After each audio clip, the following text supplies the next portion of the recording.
ఇటువంటి కులాలే రోడ్ల మీద ఉన్నాయి.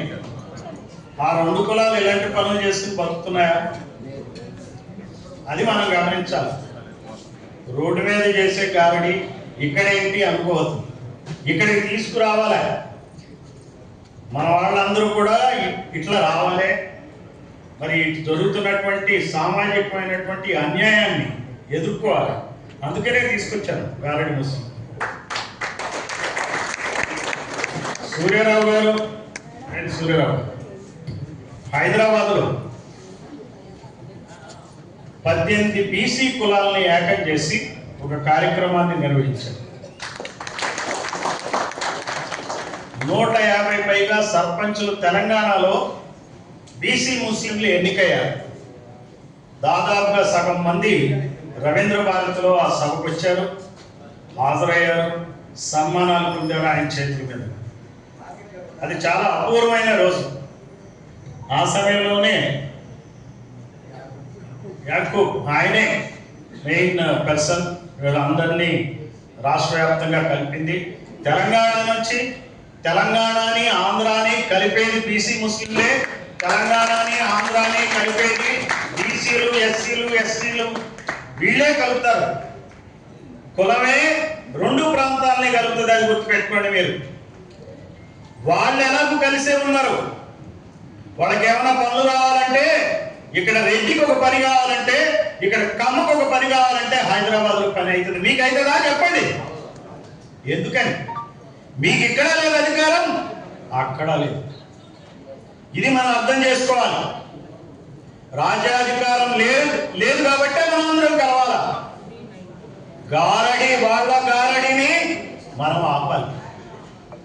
మనం ఇలా గారడి చేసుకుని బతకడం కాదు. వాళ్ళు ఓట్ల గారడి చేస్తున్నారు, నోట్ల గారడి చేస్తున్నారు వాళ్ళు. దాన్ని ఆపాలి. అందువల్ల మనం అందరం కలవాలా, ఏకం కావాలా. ఇలా ఏకమవుతున్నాం అనేటువంటి విషయం వాళ్ళ దృష్టికి వెళ్ళాలి. గుడ్డు చప్పుడు కాకుండా చెవుల్లో మాట్లాడుకుంటే ఏం ఉపయోగం లేదు. అందుకని మనం కలవాలా. నేను నిజంగా అభినందిస్తున్నా. మీరు ఏలూరు నుంచి వచ్చారా? ఏలూరు నుంచి వచ్చారు. మా ఊరు ఏలూరు, అక్కడి నుంచి వచ్చారు. సో నేను చాలా హ్యాపీ ఫీల్ అవుతున్నా. మనం అందరం కలుద్దాం, మన విద్యలన్నీ మనం చూద్దాం, అసలు రాజకీయ విద్యని మనం నేర్చుకుందాం. మనం ఎన్నో వృత్తులు చేస్తున్నాం, కానీ రాజకీయ వృత్తిని చేయట్లేదు. రాజకీయ వృత్తిని చేపట్టాలి మనం. వేరే పనేం లేదు. 60 ఏళ్ళు నిన్నోడికి ఏం పని అండి చెప్పండి నాకు? ఏం చేయాలా? ఏమైనా పని ఉన్నదా? కూర్చోవాలా? సాయంత్రం కాగానే రండి, ఇడికి కూర్చోండి. ఏం చేయాలి? వాళ్ళ గురించి ఏంటి మనం మాట్లాడేది? వాళ్ళు రాజకీయాల్ని ఏ రకంగా శాసిస్తున్నారు? వాళ్ళల్లో వాళ్ళే కొట్లాడుకుంటున్నారు. రాజకీయాన్ని ఏ రకంగా శాసిస్తున్నారంటే బాబా జగన్, బాబా జగన్, కేసీఆర్ రేవంత్ రెడ్డి, కేసీఆర్ రేవంత్ రెడ్డి, లేకపోతే మధ్యలో బీజేపీనా. ఈ రకమైనటువంటి నేరేటివ్ని వాళ్ళు బిల్డప్ చేస్తున్నారు. మనం ఎక్కడున్నాం ఈ సీన్లో, ఈ పోరాటంలో ఎక్కడున్నాం? మనం క్లాప్స్ కొట్టడానికి మనం ఒక్కసారి క్లాప్స్ కొట్టుతాం. ఇది చాలా సీరియస్ బిజినెస్ అండి. ఇది రాజకీయాన్ని చాలా సీరియస్ గా తీసుకోవాలా. చాలా మందికి చాలా అనుమానాలు ఉంటాయి. డబ్బు లేదు కదా, ఎలా వస్తుంది మనకి అధికారం? అవునంటారు కాదంట. డబ్బు లేదు కాబట్టి అధికారం రాదు అనుకునేవాళ్ళు ఎవరో చేతులు ఎత్తండి. రాదు అనేవాడు ఎస్ చేతులు ఎత్తాలా? దానికి అందరూ అనుకుంటున్నారు, కొందరు ఎత్తారు, కొందరు ఎత్తలే, అంతే తేడా. ఊరికినే చేతులు ఎత్తమన్నా. అందరూ కూడా ఏమనుకుంటున్నారంటే డబ్బు లేదే అధికారం రాదంటున్నారు. మీకు అధికారం కావాలంటే మీకు ఎవరికి కావాలి అధికారం? మీరు ఎవరు? అసలు అధికారం ఎవరి దగ్గర ఉంది? వాళ్ళు ఎవరు?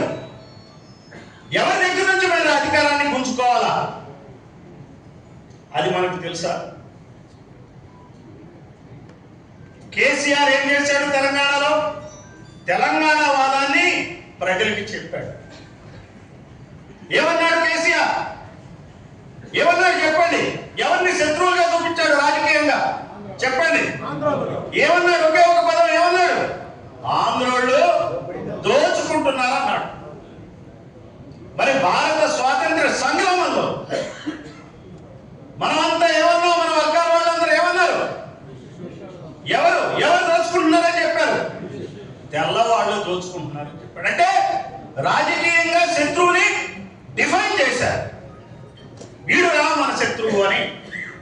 అలాగే కేసీఆర్ కూడా వీళ్ళు మన శత్రువులని తెచ్చాడు. హిందుత్వాదం పేరుతో బీజేపీ ఏం చేస్తుంది? ఎవరిని శత్రువులుగా చూపిస్తుంది రాజకీయంగా? చెప్పండి నాకు. ముస్లింలని. ఈ రోజున ఆంధ్రాలో, తెలంగాణలో, దక్షిణాది రాష్ట్రాల్లో మరి ఎవరిని శత్రువులుగా చూపిస్తుందండి బీజేపీ? ముస్లిం సినిమా అయిపోయింది, కొత్త సినిమా మొదలుపెట్టింది. ఏంటి ఆ సినిమా? క్రిస్టియన్ల మీద పడ్డారు. Hindu versus Christians, Hindu versus Muslims. అరే హిందువులే కదా మనంతా, ఇక్కడంతా బీసీలందరూ హిందువులేనా? హిందువులేనా? హిందువులైన వారి చేతులు ఎత్తండి. ఎంతమంది ఉన్నారు? హిందువులే కదా. అన్యాయం చేసింది మీకు క్రిస్టియన్లా ముస్లింలా అని చెప్పండి. కాదు కదా? అవునా కాదా? కాదు. ఎవరు చేశారు అన్యాయం? ఎవరు చేశారు? హిందువులే. కమ్మారెడ్డి హిందువులు అన్యాయం చేశారు. కాదా? కాదా? సాటి హిందువులే హిందువులకి అన్యాయం చేస్తున్నారు. ఇంకా హిందుత్వవాదం ఎక్కడ ఉందండి? ఇక్కడ పట్టుకోవాల్సిన వాళ్ళు మీకు వచ్చాం అన్నయ్య గారు. నేను చెప్పేది ఏంటంటే మనం అర్థం చేసుకోవాలి. ఎవరు ఎవరు మన శత్రువు? ఎవరు శత్రువు అంటే ఏంటి? మనం ఏదో కత్తి పట్టుకుని తుపాకి పట్టుకుని శత్రువు అంటే టార్గెట్ ప్రాక్టీస్, అది కాదు నేను అనేది. రాజకీయంగా శత్రువు ఎవరు? తెల్లదొరలు శత్రువులు, ఆంధ్రోళ్ళు శత్రువులు, ముస్లింలు శత్రువులు, క్రిస్టియన్లు శత్రువులు. ఈ కథలో మనం నడుస్తున్నాం. ఈ కథ నడిపించేది ఏ కులం కూడా నాకు చెప్పండి. మరి వాళ్ళను వదిలేసి నేల విడిచి సాము చేయటం అంటారు. ఎక్కడ ఫైట్ చేయాలో తెలుసుకోకుండా, ఎవరితో ఫైట్ చేయాలో తెలుసుకోకుండా మనల్ని మనం ఫైట్ చేసుకుంటాం. యాదవులు గౌడ్ల మధ్య ఫైట్, యాదవులు గౌడ్ల మీద ఎంబీసీల ఫైట్, బీసీలకి ఎస్సీలకి ఫైట్, బీసీలకి ఎస్టీలకి ఫైట్, అందరి మీద ఫైటే. మనల్ని అంతా కూడా ఒక్కొక్క ప్లే గ్రౌండ్ లో, ఒక్కొక్క క్షేత్రంలో మనల్ని అందరినీ ఆట ఆడిస్తున్నారు. వాళ్ళు మాత్రం ఆట చూస్తున్నారు, ఆటని నడుపుతున్నారు. ఇది అర్థం కావాలి మనకి. మన పార్టీలే, మన నాయకులే ఎవరు? ఏ పార్టీలో మనం ఉంటున్నాం? ఎవరికి పనిచేస్తున్నాం? చేసాం కొన్నాళ్ళు తెలియదు. 60-70 సంవత్సరాలు అయింది తెలియదు. ఆ స్లైడ్ ఏంటి? సరే పీపీటీ స్టార్ట్ చేయండి. సో మీరు థ్యాంక్ యూ. మీరు చేసిన గారడి అద్భుతం. మనం కన్నడలో కానీ ఇటువంటివి కనుక జరిగితే, ఇలాంటి పరిశ్రమలు కనుక భూములు తీసుకుంటే ఆ పరిశ్రమల్లో వాళ్ళకి వాటా ఇస్తారు. మరి ఇవ్వండి ఆ వాటా. లేదంటే పరిశ్రమ ఫెయిల్ అయితే నువ్వు ఎందుకోసం భూమి తీసుకున్నావో అది నీ వల్ల కాలేదు కాబట్టి, నీ ప్రభుత్వం వల్ల కాలేదు కాబట్టి, భూమి ఎవరి దగ్గర తీసుకున్నావో వాళ్ళకి తిరిగి ఇవ్వాలి కదా. ఏమంటారమ్మా మీరు? ఇవ్వాలంటే తప్పక కొట్టండి. అందువల్ల ఈ పాలసీస్ మనకు అర్థం కావాలి. ఈ పాలసీస్ మనకు అర్థం కావాలి. అంతేగాని ఏముందలే, వాళ్ళు ఏదో స్టీల్ ప్లాంట్ వాళ్ళు పని చేయట్లేదట కదా, వీళ్ళంతా మహానాయకులు, వీళ్ళు ఏం చేయలేకపోతున్నారు అనేది కాదు. మీ భారతీయ సిమెంట్స్ మీరు ఎట్లా నిర్వహించుకుంటారో, మీ హెరిటేజ్ పరిశ్రమలు మీరు ఎట్లా నిర్వహించుకుంటారో, ప్రభుత్వ పరిశ్రమలు కూడా అలాగే నిర్వహించాలి. దానికి మోడీ ఒక మాట అన్నాడు. ఏమన్నాడంటే మోడీ, మేము బిజినెస్ చేయమన్నాడు. మేము బిజినెస్ చేయమన్నాడు. ఎందుకు చేయను? బిజినెస్ చేయనప్పుడు నువ్వు ఏం బిజినెస్ చేస్తున్నావు? ఏం బిజినెస్ చేస్తున్నావు? ఎవరిని కలుస్తున్నావు? రామ్ చరణ్ తేజ్ ని పెద్ద టీంని కలుపుకుని కౌగిలించుకోవడం అని పని, అదే నీ బిజినెస్? బాహుబలి టీంని వాళ్ళు పిలిచి కౌగిలించుకోవడం, అదే మీ బిజినెస్? ఏంటి మీ బిజినెస్? ఈ సమస్యలను పరిష్కరించడం కదా మీ బిజినెస్. మరి ఈ మా బిజినెస్ చేయకుండా నువ్వు ఏ బిజినెస్ చేస్తావు? ఇవన్నీ మనం అర్థం చేసుకోవాలి. Political narrative. అటువంటి నాయకుడిని, మోడీ లాంటి నాయకుడిని ఎదుర్కోలేని నాయకులు ఎవరు చెప్పండి? మన రాష్ట్రంలో చెప్పండి, పేరు చెప్పండి. ఎదుర్కోలేక గమ్మునున్న నాయకులు ఎవరు చెప్పండి? మరి అటువంటి నాయకుల చుట్టూ మనం వాళ్ళే మన నాయకులు అనుకుంటున్నాం. వాళ్ళు కాదు మన నాయకులు. మన నాయకులు ఎవరంటే, ఎవరు మన నాయకులు? జ్యోతిబా ఫూలే మన నాయకుడు, డాక్టర్ బిఆర్ అంబేద్కర్ మన నాయకుడు, మండల్ మన నాయకుడు, బీహార్ సీఎం గా చేసిన కర్పూరి ఠాకూర్ మన నాయకుడు. వీళ్ళు మన నాయకులు, మన కోసం పనిచేసిన నాయకులు వీళ్ళు. ఒక దామోదరం సంజీవయ్య మన నాయకుడు, ముఖ్యమంత్రిగా చేశాడు. వీళ్ళు మన నాయకుడు. వీళ్ళు కాదు, ఎన్టీఆర్ కాదు మన నాయకుడు, లేకపోతే నేనం సంజయ్ రెడ్డి కాదు, వైఎస్ఆర్ కాదు, బాబు కాదు, జగన్ కాదు, పవన్ కాదు. ఈ క్లారిటీ మనకు రావాలి. వీళ్ళు నాయకులు అనుకున్నంత కాలం మనకి మోక్షం లేదు. ఇందాక ఒక మాట అన్నారు, డబ్బులు లేకుండా ఎట్లా అని చెప్పాను. ఇందాక డబ్బులు లేకుండా ఎవరెవరు రాజ్యాధికారాన్ని సంపాదించారు? బీజేపీ ఏం చేసింది? హిందుత్వ వాదాన్ని పెట్టుకుని రాజ్యాధికారాన్ని సంపాదించింది. ఏమైనా డబ్బులు ఖర్చు పెట్టిందా?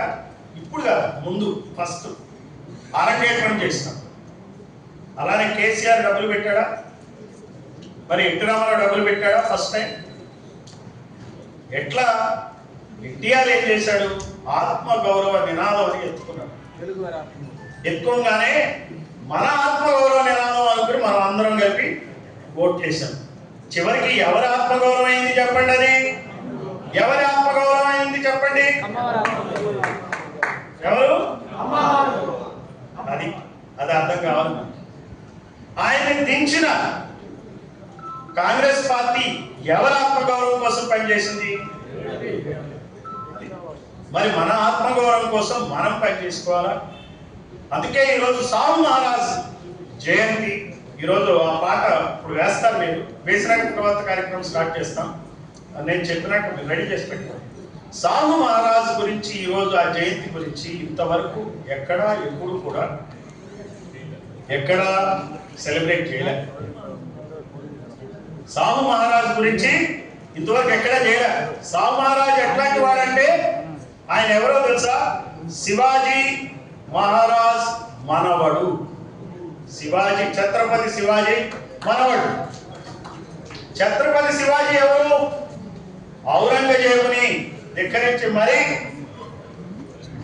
రాజ్యాన్ని స్థాపించిన వ్యక్తి. ఆ శివాజీకి అన్యాయం చేసింది ఎవరు?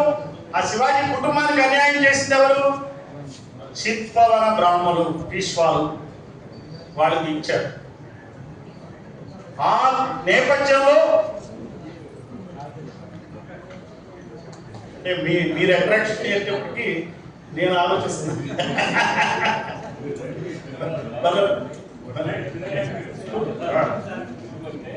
సో ఈ సాహు మహారాజ్ ఏం చేశారంటే, ఆయన ఒక బీసీ రాజు. అసలు యాక్చువల్ గా రాజు బీసీలే. మన రాజులు క్షత్రియులు అంటారు, వాళ్ళకి క్షత్రియులు రాదు, రాజులు అంతే. క్షత్రియులు ఎవరంటే ఆ రాజపుట్లు, వాళ్ళు అక్కడి నుంచి వచ్చిన వాళ్ళు క్షత్రియులు. మీకు ఇవన్నీ డౌట్స్ నేను చెప్పిన దాన్ని వెరిఫై చేసుకోవడానికి, ఫర్దర్ గా తెలుసుకోవడానికి చాట్‌జీపీటీ వాడండి. చాట్‌జీపీటీకి నాకు ఏ రకమైన ఆర్థిక లావాదేవీలు లేవు కాబట్టి మామూలుగా చెప్తుంది. నాకు ఏమైనా డబ్బులు వస్తాయి అనుకుంటున్నారు, ఏమి రావు. సో అయితే ఈ శివాజీ సైన్యంలో కూడా ముస్లింలు ఉండేవాడు, ముస్లిం జనరల్స్. శివాజీ తల్లిదండ్రులు, తండ్రి, తాత, ముత్తాత కూడా వాళ్ళు సైన్యాల్లో పనిచేశారు, సుల్తానుల సైన్యాల్లో పనిచేశారు. అక్కడ మతమేం లేదు, రాజాధికారం. సో ఒక బీసీ రాజు అయ్యాడు శివాజీ. అలానే చాలా మంది బీసీలే రాజులు అయ్యారు. ఫస్ట్ ఎప్పుడు కూడా అక్కడ ఉన్నటువంటి లోకల్సే రాజులు అవుతారు. అక్కడ ఉన్నటువంటి రాజులు, వడ్డెర్లు రాజులు అయ్యారు, గౌడ్లు రాజులు అయ్యారు, ఇంకా చాలా కులాల వాళ్ళు రాజులు అయ్యారు. అదే మాదిరిగా ఛత్రపతి శివాజీ రాజయ్యాడు. కాకపోతే బ్రాహ్మణులు విజృంభించి పేష్వాల ఆధీనంలోకి రాజ్యాన్ని తీసుకుని మరి ఫైనల్ గా శివాజీ కుటుంబం పేరునే బ్రాహ్మలే రాజ్యం వెళ్తున్న నేపథ్యంలో ఏమైందంటే ఈయన కూడా ఇబ్బందులు పడ్డాడు సాహు మహారాజ్. ఆయన పట్టాభిషేకానికి మంత్రాలు కూడా సరిగ్గా చదవలేదు. కోపం వచ్చి ఆయన ఏం చేశాడంటే బ్రాహ్మణ ఆధిపత్యం తగ్గించడానికి బ్రాహ్మణేతరులకు రిజర్వేషన్ ఇచ్చాడు. 1902లోనే మొట్టమొదట రిజర్వేషన్ అనే ప్రయోగాన్ని చేసిన వ్యక్తి సాహు మహారాజ్. ఆ తర్వాత 1921లో తమిళనాడులో బ్రాహ్మణ వ్యతిరేక రిజర్వేషన్ ఇచ్చారు 89 సంవత్సరాలు. దాన్ని తెచ్చిన వ్యక్తులు పెరియారు లాంటి మహానుభావులు. ఆ తర్వాత డాక్టర్ బిఆర్ అంబేద్కర్ ఆధ్వర్యంలో 1931లో రౌండ్ టేబుల్ కాన్ఫరెన్స్ లో బ్రిటిష్ వాళ్ళతో మాట్లాడి మనం ఒప్పించి డిప్రెస్డ్ క్లాసెస్ రిజర్వేషన్ తెచ్చిన వ్యక్తి డాక్టర్ బిఆర్ అంబేద్కర్. ఆయన విద్యలో ఉద్యోగాల్లో చట్టసభల్లో కూడా ఏకదమ్మున రిజర్వేషన్ తెచ్చాడు. 1947లో కాకుండా 1957లో కనుక స్వాతంత్ర్యం వచ్చినట్టయితే అదే అంబేద్కర్ బీసీలకి చట్టసభల్లో కూడా రిజర్వేషన్ తెచ్చుండేవాడు. అదే బ్రిటిష్ వాళ్ళు ఇచ్చుండేవాళ్ళు. కాదంటారా? మీరు కాదు ఇవ్వండి. బ్రిటిష్ ప్రభుత్వం ఎప్పుడు కూడా అక్కడ ఉన్న పాపులేషన్స్ కి ఎలా న్యాయం చేయాలనేది చూసింది. వాళ్ళ రాజ్యాధికారాన్ని ముంచుకుంటుంది. వాళ్ళు కూడా ఇబ్బందులు పడ్డారు ఈ కులాల చేతిలో. అందుకని చెప్పి మీకు ఇంకా చాలా చాలా మనం చరిత్ర తెలుసుకోవాల్సిన అవసరం ఉంది. మేము చేసే యాక్టివిటీలో ముఖ్యంగా ఈ భావజాల వ్యాప్తి. మీరు ఎక్కడున్నా కానీ ఏ పార్టీలో ఉన్నా వదిలి వచ్చేసి కూర్చోమని నేను చెప్పట్లేదు, కానీ తెలుసుకోండి, గమనంలో ఉండండి. మనకు తెలిసి మన కిడ్నీలు పోతే పర్వాలేదు, కానీ మనకు తెలియకుండా మన కిడ్నీలు పోతున్నాయి. అది కాదు, దాని గురించే మీకు మీకు తెలిసి కిడ్నీలు పోయింది అనుకోండి, తిట్టినప్పుడు ఆ కిడ్నీ తీసినప్పుడు డబ్బులు 1 లక్ష 2 లక్షలు వస్తాయి, ఏదో కుటుంబానికి ఉపయోగపడుతుంది. మీకు తెలియకుండా కిడ్నీ పోతే చెప్పండి, అదే మనకు జరుగుతుంది. సో అందువల్ల ఈ గమనంలో ఉండాలా.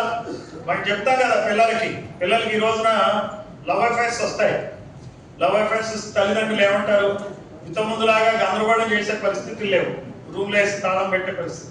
అందుకని మర్యాదగా చెప్తారమ్మా, ఇది చూసుకో, నీకు అది అవుతుంది, ఇది అవుతుంది, ఇది అవుతుంది. వినదు. విన్నప్పుడు ఏం చేస్తారు? నీ కర్మ పో అంటారు. తర్వాత 5 నెలలకో 5 సంవత్సరాలకో 10 సంవత్సరాలకో 7 మొహం పెట్టుకుని వస్తుంది. ఏమైనా రైటా రా?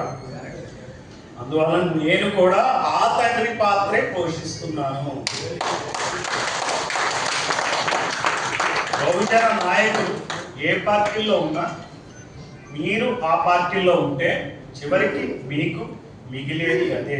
ఆశలు చాలా మంది చూసాను నేను ఎంటర్ అయినప్పుడు చాలా ఉధృతంగా నాయకులు కనపడ్డారు నాకు, బీసీ నాయకులు. ఈ మధ్య వాళ్ళు కనపడలేదు. కారణం ఏంట్రా అని చూశాను. వాళ్ళకి ఏదో తాయం, ఏదో ఒక ఎలా. అహనా పెళ్ళంటి సినిమా చూసారా? ఎవరో యాక్టర్ పాపం చనిపోయాడు, కోట శ్రీనివాస్. కోడిని తినాలంటే కోడిని ఏలాగా చేసి చూసుకుంటూ తినేవాడు.